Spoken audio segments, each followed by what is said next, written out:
Hi, we're back in Chile, and we want to introduce you to someone very special. And this is Jaime Valenzuela, and he is helping us in Chile this week. And this is his second time, and the first time was back in 2012. And Jaime is from Santiago, Chile, and he is a language teacher at the university there. And the first time he came because his sister was coming and we needed extra translators. So his sister asked him to come, and his sister's pastor actually paid for your plane ticket to come. And while he was on that trip helping, of course, that week, can you tell us about that? Sure. Actually, when I was invited, I was a non-believer. This thing came up like 2 weeks before the trip.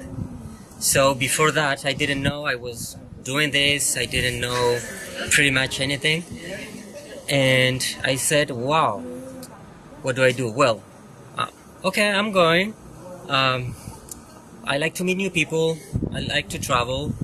But this religion thing, I don't think I'm buying it. I'm just going, do my thing and be back. But then I met Dr. Jones. He asked me once what church I came from, and I said, actually, I'm not a believer. I'm just volunteering here. And that's when we started talking. It was really difficult because my heart was hardened, and I didn't want to believe. I was pushing it back all the time.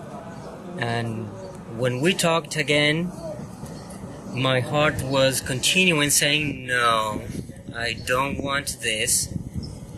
But in a couple of days, I started to think and started to ask him a lot of questions about my beliefs, my background as a scientific.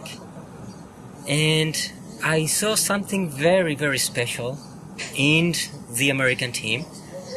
Yeah, and it was that they were coming from more than 8-9 miles away to a remote land on their own free time, paying for their trips.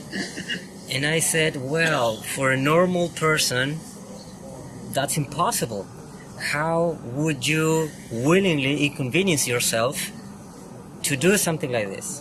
So I said, maybe there's something in there. There must be something in there. A regular person wouldn't do that. I consider myself a good person because I didn't do people much harm. I behaved regularly good, so I said I'm okay. But Dan started to show me with the Bible how short I fall in the eyes of God, and that no matter what, we're all sinners. And we started to dig a little deep into my life, and some things were coming up, some nasty things that I didn't want to see.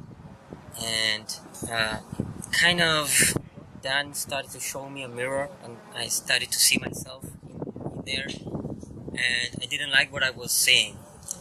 So sin slowly started to enter my conscience because I was not conscious of it. I said, well, I'm okay, I'm good. But finally I let go. I said, well, here I am. Forgive me for everything that I've done in the past. Do what you want to do with me. And from that on, my life has changed. As a lost soul, I did many things that were not okay, and I took strict measures in that.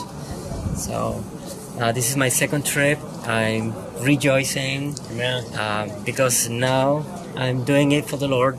The first time I did it, being lost. God used me being a lost person for His glory. Now He's using me again for His glory, but now I'm a believer. And with conviction.